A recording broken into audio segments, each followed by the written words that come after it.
So David Milch of Deadwood, probably my favorite living screenwriter, and as it turns out, he's the son of a prominent surgeon. And Aaron Sorkin's pretty up there. He's the son of a copyright lawyer. When I found this out, I started looking up other screenwriters whose success I admire. Shonda Rhimes, incredible storyteller. Her mother was a college professor, and her father was an administrator at USC, and that's the college where Matthew Weiner's father was the chair of the neurology department as a big-time doctor.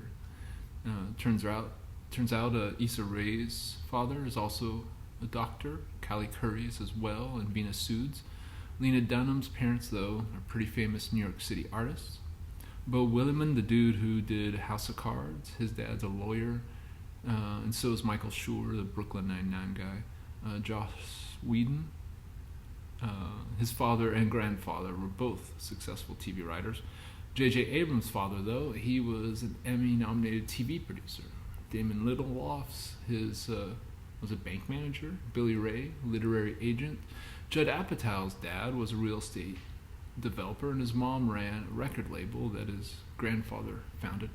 And David Simon, champion of the American working class, is the son of a prominent public relations director. As for me, my name's Tony Toast. I'm the son of the day and night janitors at my elementary school. Now, I'm not as successful as the writers I listed. Definitely not as famous, but I have been working steadily for the last 10 years. And definitely not the only working writer in Hollywood with a blue-collar background, but I want to acknowledge a kind of undernoted shitty reality that most of the well-known writers working in Hollywood these days come from what I consider privileged economic backgrounds. More connections, better credentials, a bigger safety net than most of us. And that doesn't take away from their talent or other obstacles they've had to overcome. It just means, maybe they had a little better chance to display the talent than those who didn't have that kind of financial safety net or those connections. And, I don't want to complain about that. Instead, I want to make some videos to give some practical advice to writers who are right now trying to break in, but who don't come from a privileged background.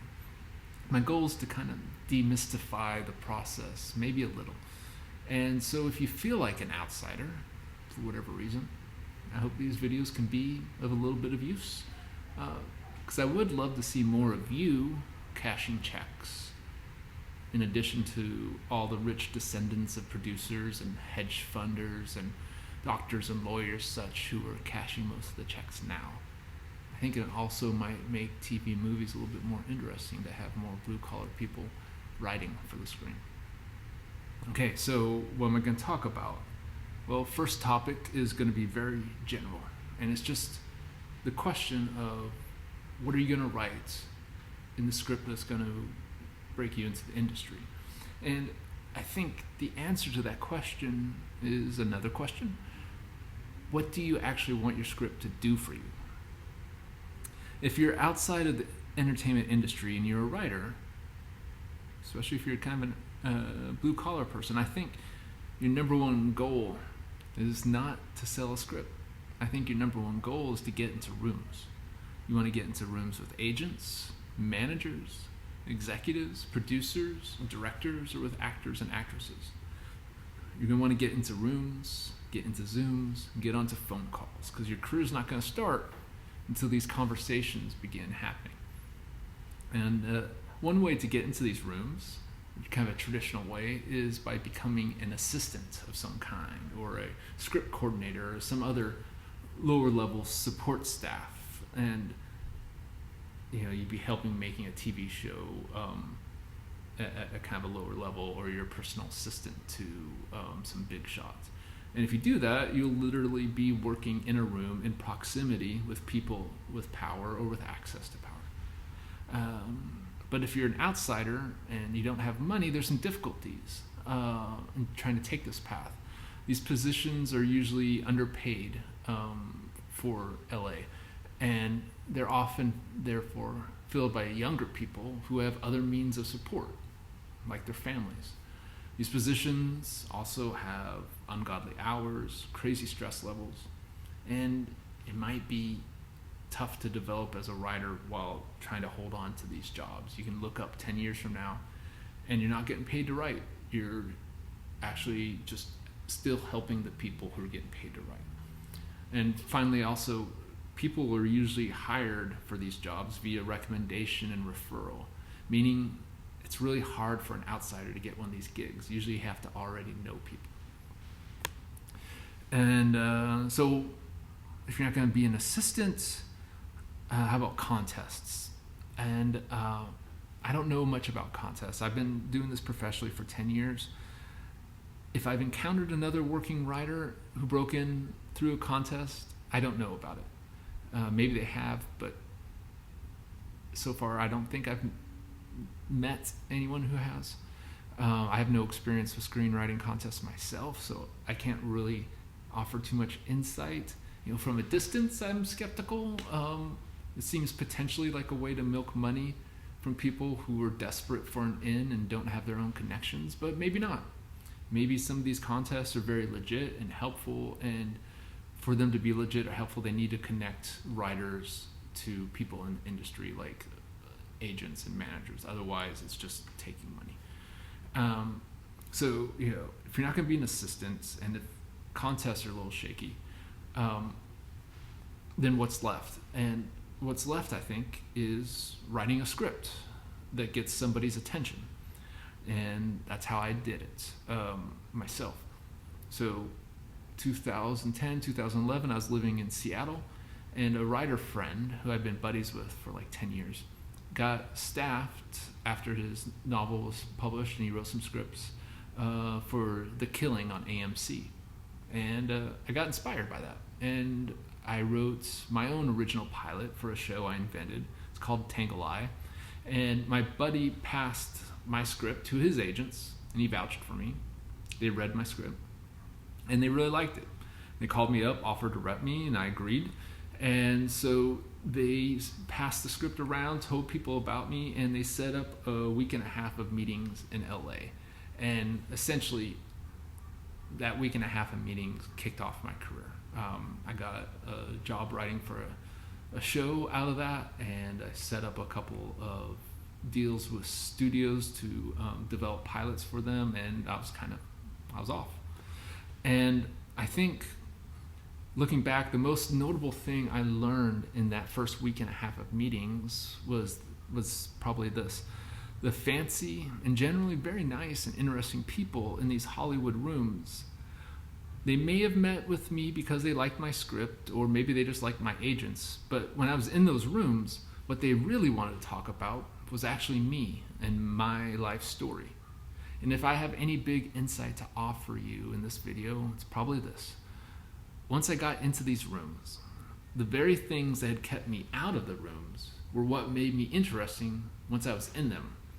So I grew up in a small town in the middle of Washington State, didn't have any money, and I didn't even know how to take the first step in finding these rooms. But after my buddy broke in and I wrote that script and he passed it along and I got into these rooms, my sort of unusual for Hollywood background seemed to be the thing that people were most interested in talking about.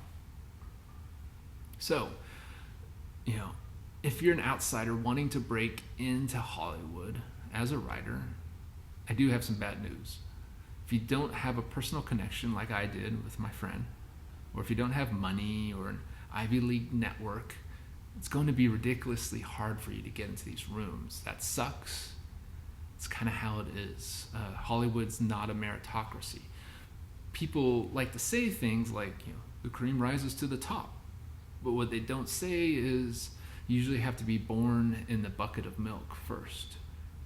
And if you weren't born or didn't grow up with money or connections and you're on the outside of things, you've got to figure out how to get your script into people's hands anyway, despite of that. How do you do that?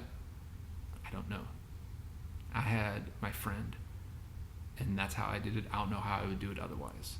but you've got to figure out your way of doing it. But the flip side to that is, if you can get into these rooms as an outsider, you are going to have strengths that all the well-connected, nicely polished, networked young Ivy League types won't have. You're going to have authenticity they won't have. You're going to have specificity that they won't have. And to be honest, to a lot of the people in these rooms, you're going to have some novelty. And if you're good, you're going to have a voice and a point of view. And those are gold. So your script that you're breaking in with, they have to help you demonstrate those qualities, that authenticity, that specificity, that voice and point of view. Because when you're starting off, you're actually selling yourself more than you're selling your script. I didn't realize that when I was breaking in. But once I started taking meetings, I started realizing that my agents, in their wisdom, definitely knew that, because I discovered they drummed up industry interest in me by presenting a dramatic, condensed version of my life story. They told people that I was born in the Ozarks to a teenage mother, that my biological father spent most of his life in prison, that I grew up in trailer parks with my parents working as janitors, that I worked in a pickle factory after high school and started taking community college classes and discovered books and writing, and then worked my way through college until I got a PhD, and then also developed into a fairly successful poet somehow in the interim, and won a literary award or two. And all that was true, kind of wrapped in the most flattering package to make me seem like, self-made hillbilly that turned into a poet. And it worked. It got people curious about me and my script. And that's maybe the biggest thing that got me into those rooms, was that life story that my agents told people. And I was lucky because my pilot script actually paired really well with this sort of self-myth that was being told.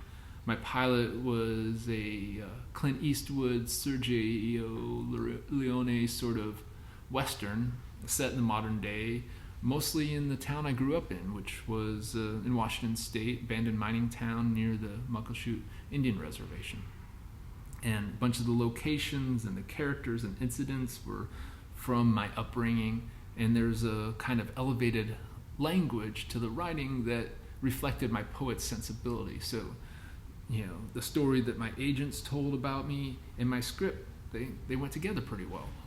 And so I lucked into that. I didn't have the usual everyday Hollywood background, and my script reflected that in its sensibility, in its voice, in its subject matter, and its characters. The whole thing made sense to people.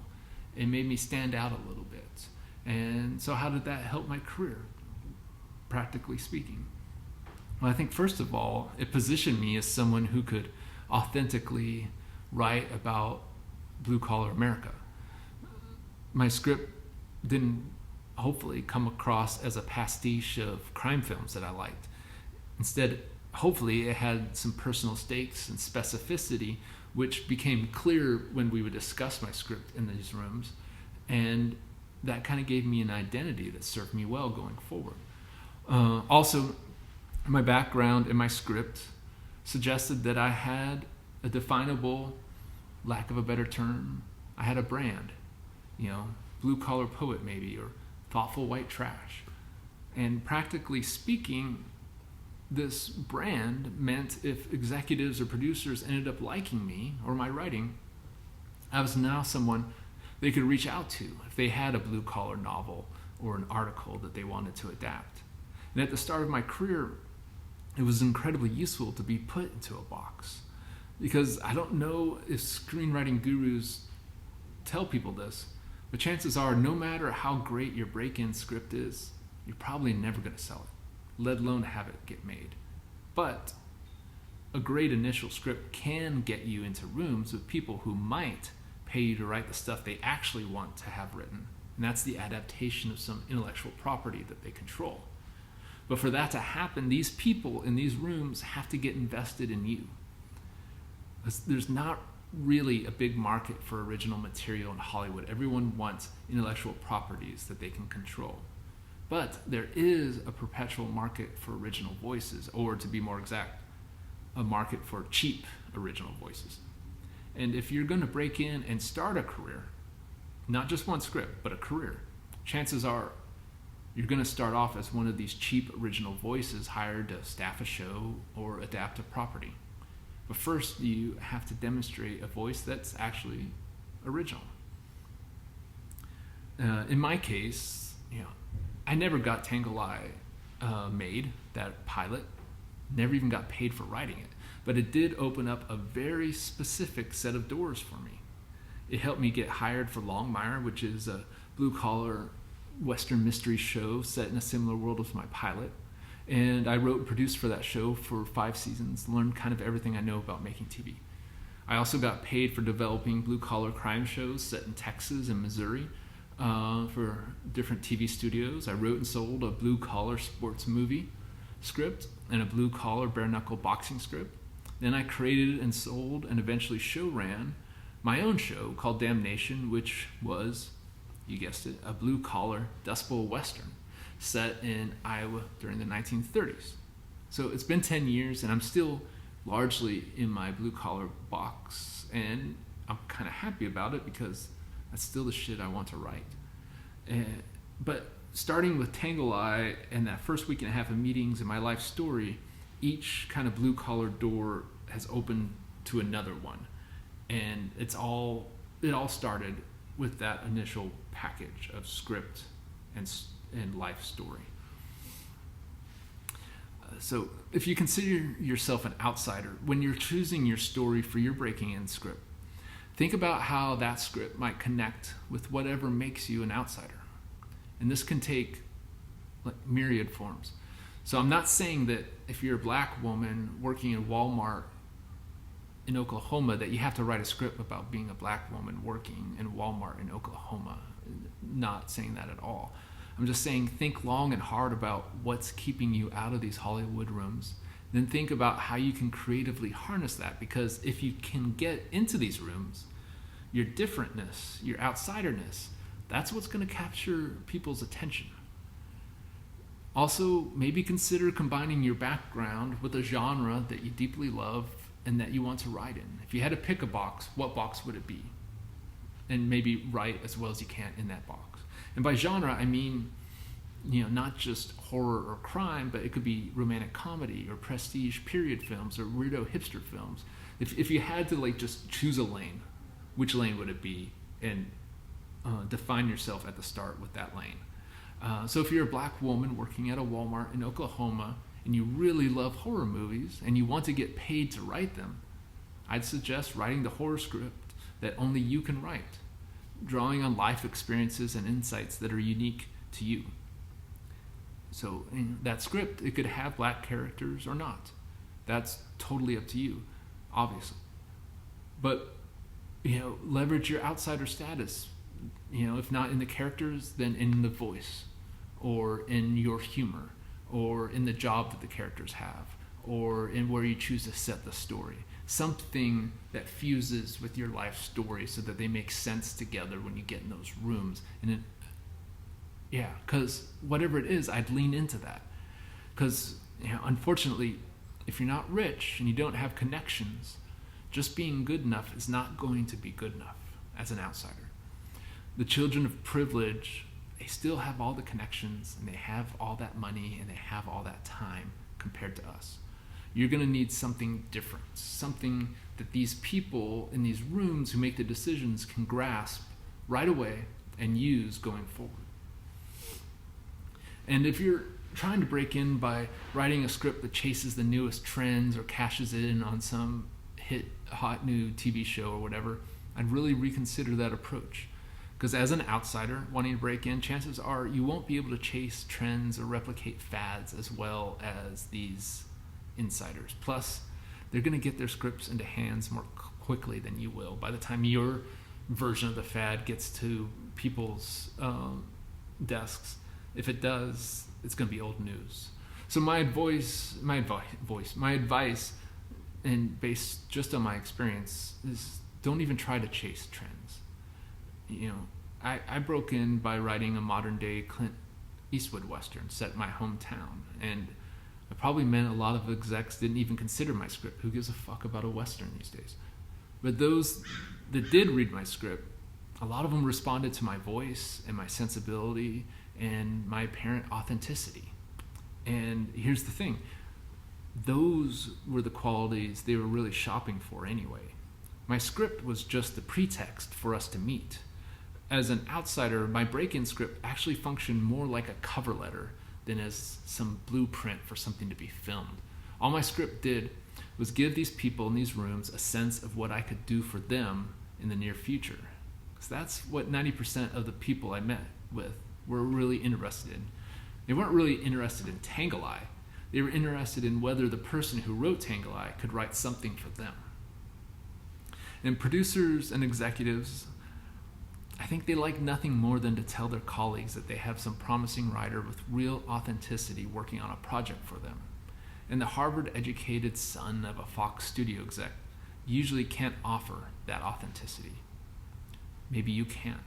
I mean, you still have to deliver the goods in your script, and you have to somehow get that script into people's hands, but why not use your outsider status to your advantage for once? So my advice for a blue-collar outsider is to ask yourself 3 questions.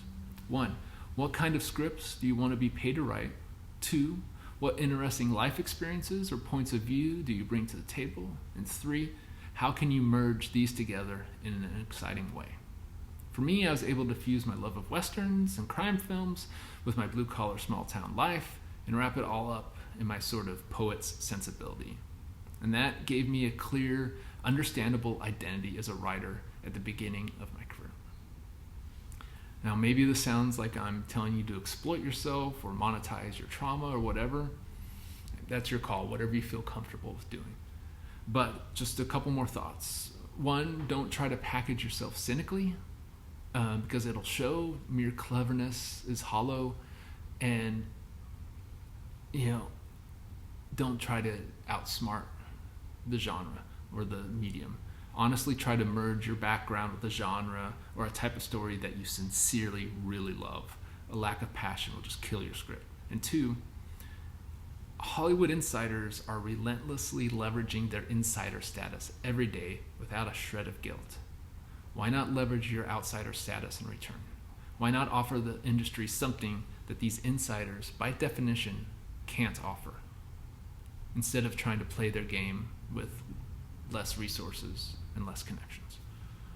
Now, doing this, it's not without risks. Leaning into your outsiderness, your differentness, might get you a low score with some contest or have you be set aside by some readers. But remember, your goal is not to get an 8 from some script reading service, or to get a thumbs up from your buddies, or to get someone to think that your script is, it's actually pretty professional quality. No, your goal is to get into rooms and get paid to write scripts. Because as a blue-collar outsider, if you get 100 out of 100 people who read your script to agree that it's professional quality, chances are nothing is going to happen for you. You don't have the connections or the safety net to be just as good as the pros, or close to it. But if you can get 2 to 3 industry people to absolutely love your script and its original point of view, and then if you can get them invested in the story of you and your voice, then it doesn't matter what the other 97 readers think. And you might actually have a chance to get paid to write some scripts. So remember, if you want a career, you're not just selling a script, you're selling yourself and your voice and your point of view. Your best chance of doing that is having a break-in script that combines with your life story to help you do exactly that. Embracing a genre can give you help you give that script some definition in the marketplace, and leveraging your outsider status can give that script some specificity.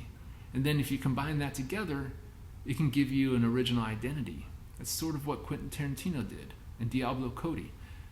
You create the true myth about yourself as a self-made screenwriting outsider, and you let your script double down on that. That's my first piece of advice. Whenever I do the next video, I'll probably talk about actually writing, and how, for an outsider, the first 10 pages are more important than everything that comes after. Thanks for listening, and good luck.